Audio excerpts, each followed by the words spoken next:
Bugüne kadar gördüğüm, bildiğim, denediğim, yaptığım en güzel kremi paylaşıyorum. Özellikle kırışıklık, özellikle leke probleminiz varsa hadi bu kremi mutlaka deneyin. Aloe vera jel.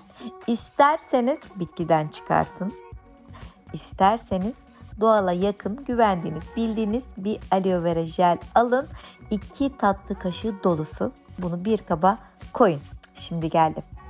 Susam yağı. İster kendiniz yapın susam yağını, isterseniz aktarlardan ya da eczanelerden, online satış sitelerden temin edin uygun fiyata. Şöyle bir tatlı kaşığına yakın, daha fazla değil, daha az değil. Susam yağı koyun. Cildiniz kuruysa müthiş nem veriyor, elastikiyet kazandırıyor.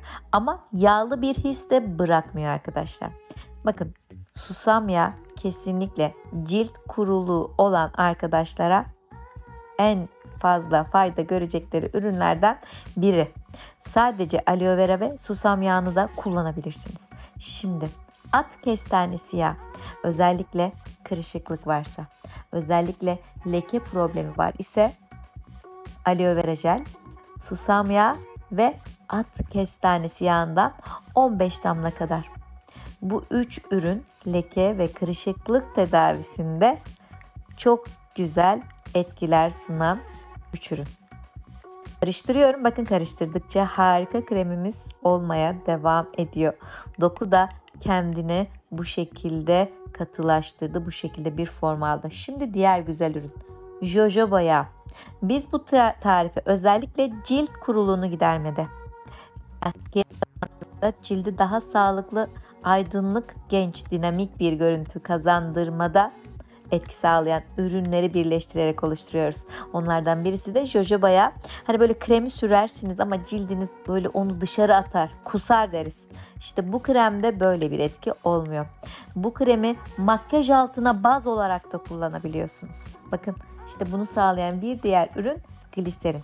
Eczanelerde, güzellik ürünleri satan firmalarda rahatlıkla uygun fiyata bulunabilir. Kesinlikle alın gliserini, elinizin altında kalsın. Birçok kozmetik üründe saç bakımı, tırnak bakımı, cilt bakımı kesinlikle çok işe yarıyor arkadaşlar. Gene aynı ölçülerde şöyle bir tatlı kaşığına yakın gliserin ilavesi yaptım. Çok güzel nem veriyor kesinlikle.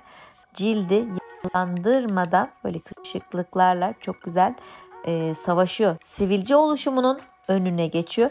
Var ise sivilce, bu kremi gene kullanabilirsiniz. Onu bir güzel kurutacak, onu bir güzel temizleyecek, gözeneklerinizi çok daha sık hale getirecek. Ve E vitamini.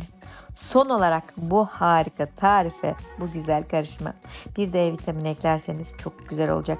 Dilerseniz kapsül olanlarından, dilerseniz bu şekilde tabletlerden, şişedekilerden kullanabilirsiniz. Damlaları kullanmak biraz daha pratik oluyor ama üçü de çok güzel etkiler barındırıyor. Dilediğinizi seçin arkadaşlar. Artık birçok eczanede rahatlıkla bulabilirsiniz. Aktarlarda bulabilirsiniz. Online satış yapan sitelerde bulabilirsiniz. Bakın, 10-15 damla kadar da E vitamini ekledim. Yani şu krem, iddia ediyorum, piyasadaki birçok kremden, o çok pahalı kremler var ya, kesinlikle onlarla yarışır. Ama biz bunu böyle alıp günlerce, aylarca bekletmeyeceğiz. Bakın, etki çok olsun istiyorsanız bunu düzenli kullanacağız. Bitmiş bir krem kabını temizledik, arındırdık. Cam olursa muhafaza ömrü daha fazla oluyor arkadaşlar. O yüzden cam olanını kullanmayı tercih ediyorum.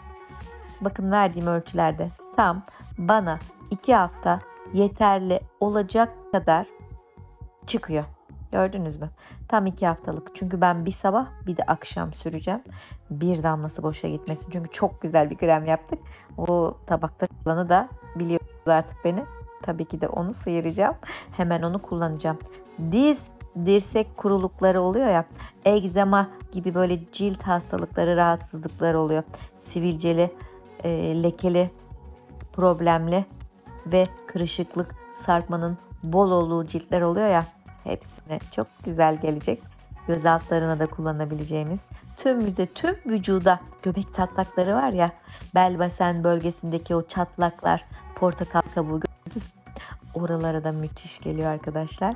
Diyorum ya, çok uzun süre kullanmayalım. Biz bu güzel kremin etkisini yitirmeden, faydaları maksimum düzeydeyken 2 haftada kullanıp bitirelim. Farkı şöyle bırakalım, etrafımızdakiler hissetsin, görsün. Tabii önce kendimizi çok daha güzel hissedelim. Ellerinize de bolca sürün. Sürer sürmez böyle içine doğru çekiyor krem. Kendini absorbe ediyor. Cilt bırakmıyor zaten. İnanılmaz güzel bir nem veriyor. Kırışıklıkları, o sarkmaları çok güzel büzüyor. İçine alıyor. Çünkü kullandığımız ürünler bu şekilde. Bakın, susam yağı. Sadece susam yağı ve at kestanesi, aloe vera jeli, bu üçünü birleştirip gene çok müthiş etkiler elde edebilirsiniz.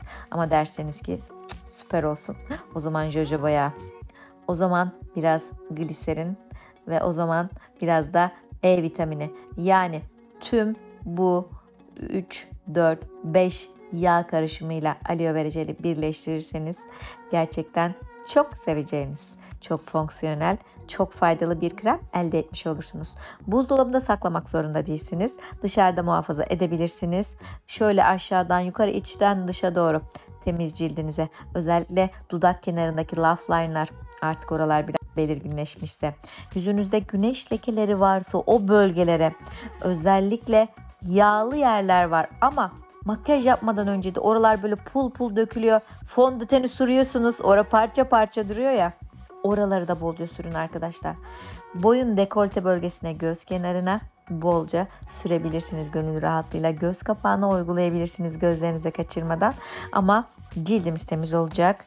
Ellerimize ve tüm yüzümüze böyle yedire yedire, akışını hızlandırarak bir güzel de ellerimizle, dilerseniz masaj aletleriniz varsa onlarla da bir güzel yapabilirsiniz. Bakın böyle elinizdeki hangi ürün var ise masaj aleti, onlarla yapabilirsiniz.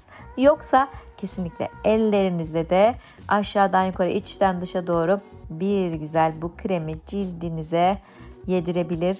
Cildinizi çok daha canlı, sağlıklı, temiz, pürüzsüz hale getirebilirsiniz arkadaşlar.